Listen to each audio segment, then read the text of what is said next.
Now, let's move on with Prophet Noah. Where was he living before the flood? And where did he locate after the flood? To answer these questions, we need to take a look back again to the race of Noah. From the previous post, you remember we learned that one of the grandsons of Noah, Arpachshad, from the Arabians, and also from his race we had a prophet called Heber or prophethood. They were all living either in Mesopotamia or in a little southern. So we need to check out all the society names or name of the races of Noah living in Mesopotamia.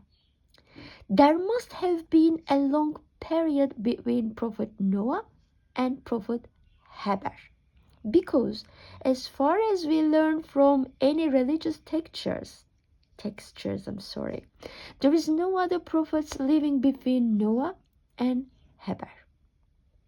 So this prophetless period must have lasted at least 3,000 or 4,000 years. Yes, it seems a very long time. But the race of Prophet Noah might have maintained the rules, the belief, the oneness of God well for a while, maybe for about 1 or nearly 2,000 years. And in the rest of the years, superstitions might have increased and spreaded. So, this led to the need of a new prophet, Prophet Heber. Short time later, after Prophet Heber, I guess less than 1,000 years later, another prophet called Prophet Salih, means having a good personality in Arabic, appears in another society. He is not well known by Hebrews because his race is coming from the other grandson of Prophet Noah. But he is mentioned. Prophet Salih is mentioned in Holy Quran as Salih. But the race of Noah appears politically in different names till we hear names of Prophet Heber. We see many names who are known as the grandchildren of Noah from history, like Elamites, Akkads. They all founded civilizations and took power in different locations in Mesopotamia. But none of them is known with the one God belief. One of the earliest names we hear from archaeology and history is Sumerians. The name appears about 5,500 BCE in history. But before this name, how did they used to call themselves? Sumerians are well known with their isolated, different language when compared with the other languages spoken in Mesopotamia. And they are also said to move from West Asia before 5,500 BCE, but there is no proof about where they came from because there is no civilizations known with the same name, Sumerians. But there is a truth in language that names or words can be changed according to the accents or preferences of later generations. So here, we need the help of phonology, meaning the development or the changes in sounds in time, or in languages in time. Sumerians are said to speak another language, but not Sami language. So this shows that the earliest race of Prophet Noah preferred speaking the language they brought from the north. From the West Asia. But sometime later, the language changes among the race. They separate from each others and it started to be called as Sami language. the language mostly the later race of Sam formed, developed, and used. Sam, the son of Noah, or Sam, the son of Noah. Language is something that can never stop developing and changing, especially in sounds, in accents, in pronunciations, and in words. We know Prophet Noah had 3 sons. So, before the flood, he tried to convince at first his family so that his sons could choose and take their wives with them.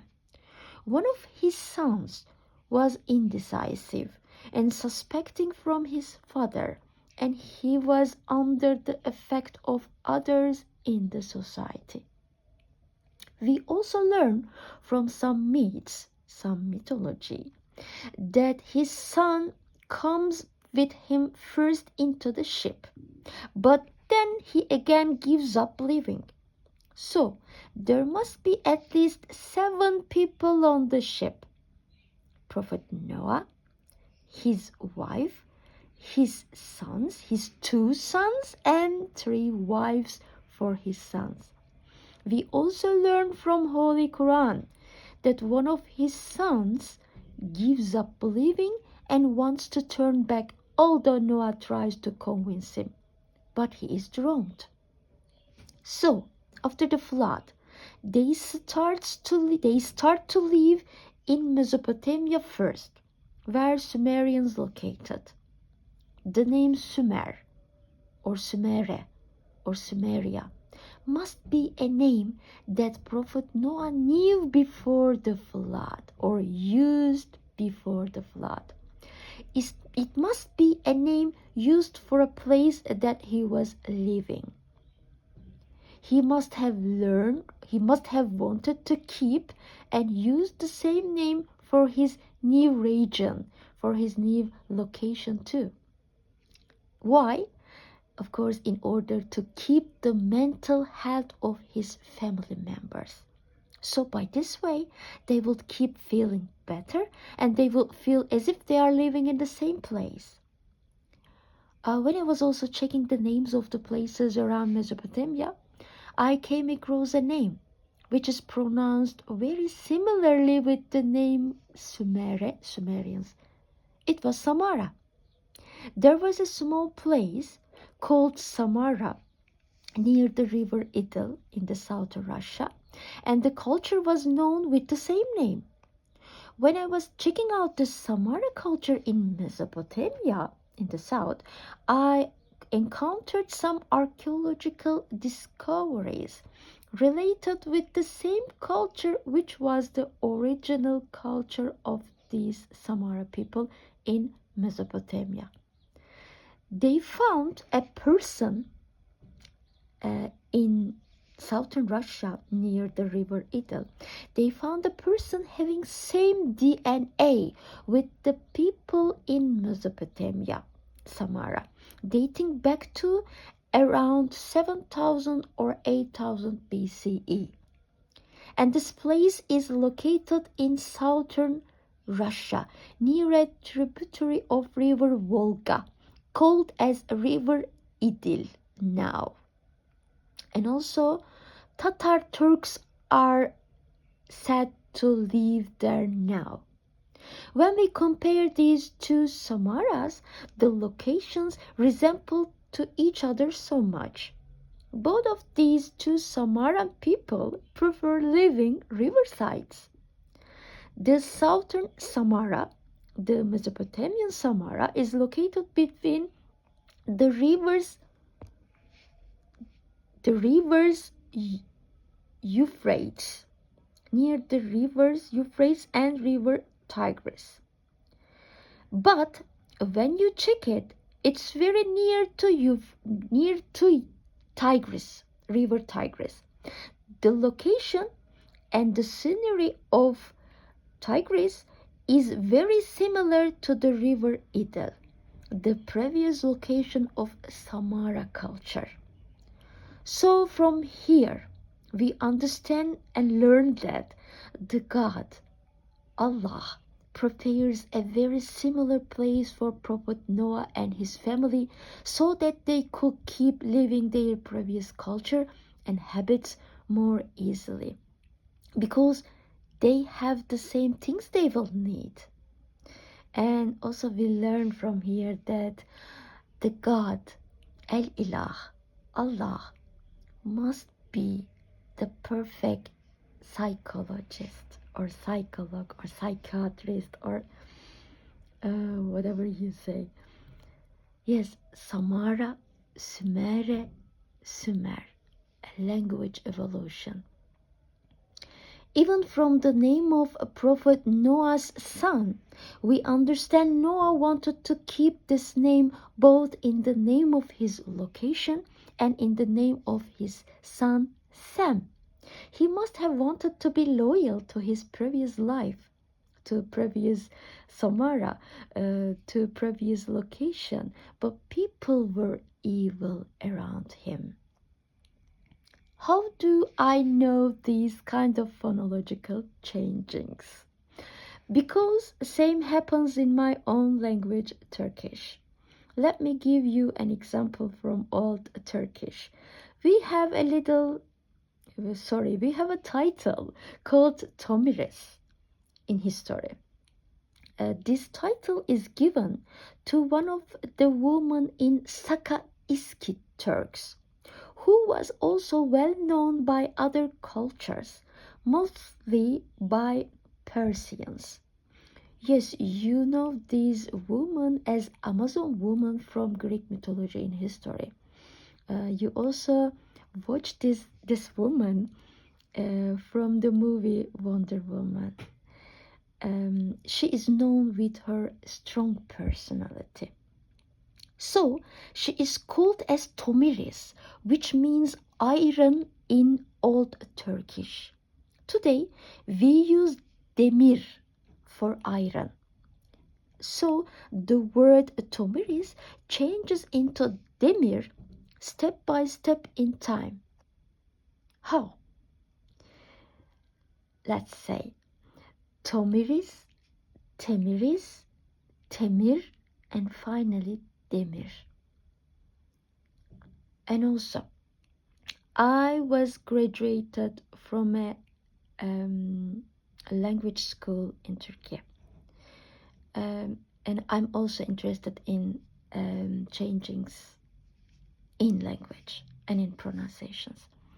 So now we know that Prophet Noah was coming from Samara culture near the river Idil. And they were speaking the Samara language, which we later hear as Sumerian language.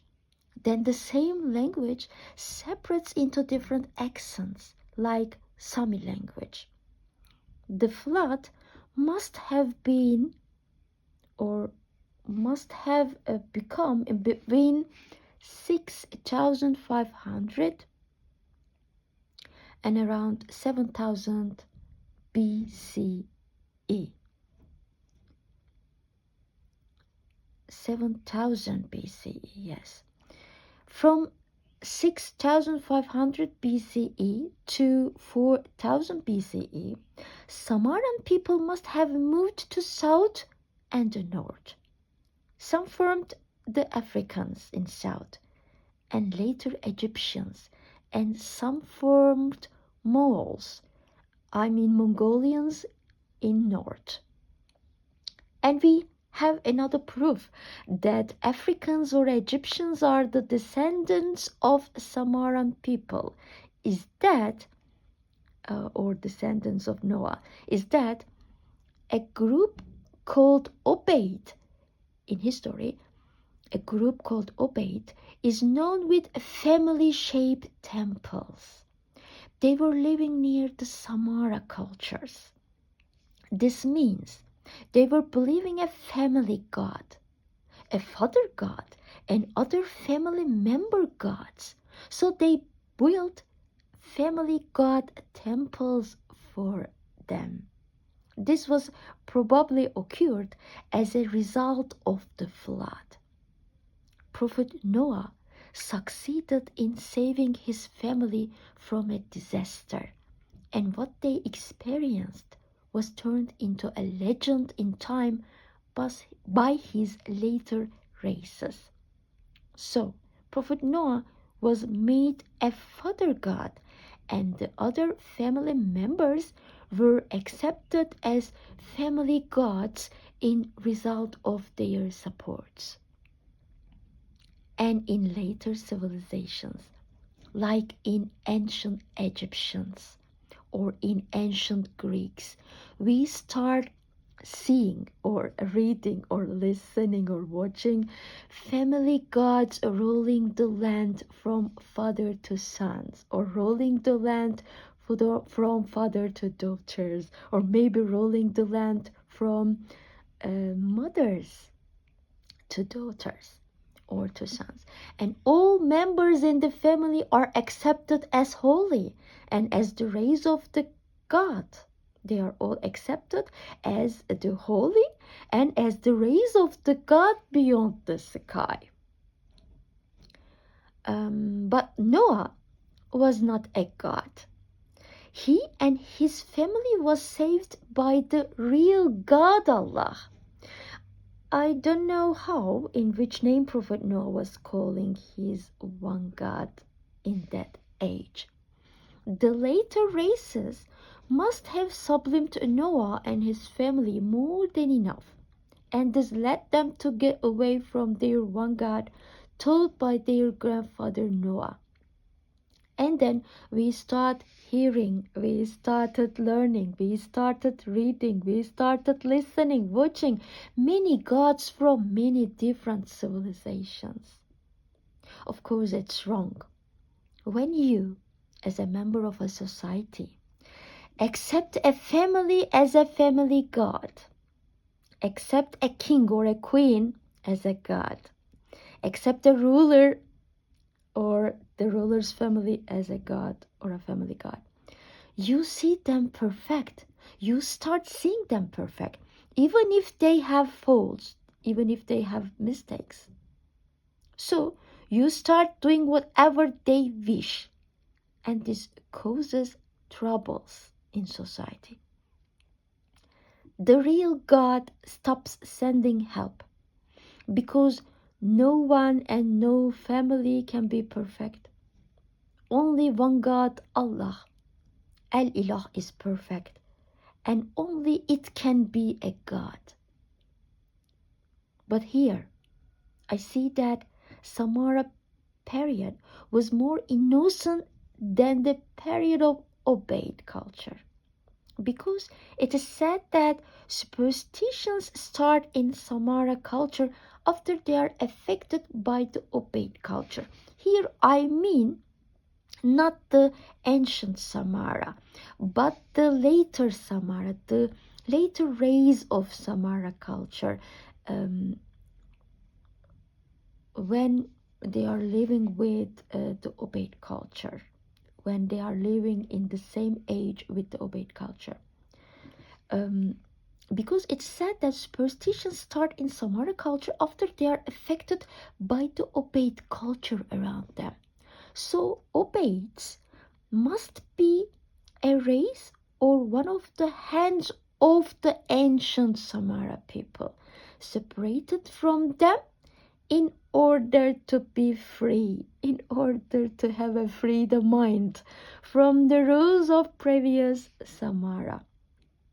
And years later, this obeyed culture succeeds in affecting their previous culture Samara in a bad way.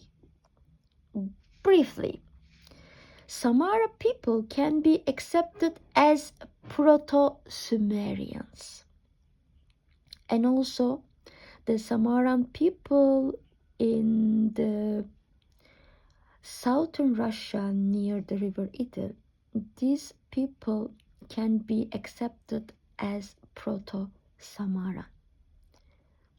And there is also another proof coming from Japanese culture relating with Samara. They have a superstition called Samara belief. They believe if you do someone an evil, and if this person dies, he or she comes back again to life. Here they mean his or her soul comes back again and take his or her revenge. Even the superstitions here prove about their race is coming from Samara, Prophet Noah.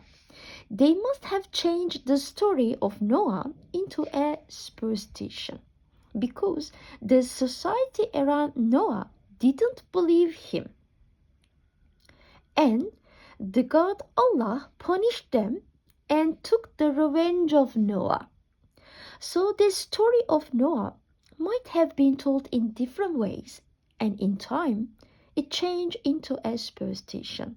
Like, if you do someone an evil, the God takes his or her revenge from you. Then, in time, it changed a little bit differently. And people start to say, if you do someone an evil, he or she takes his or her revenge from you. And later, it again changes a little differently in time and becomes, if you do someone an evil, even he or she is dead, his or her soul comes back and takes his or her revenge from you. Of course, it's wrong. And it's just a superstition, which is a result of the story of Noah. So I suggest Japanese from here to give up or stop believing superstitions that souls come back to take revenges.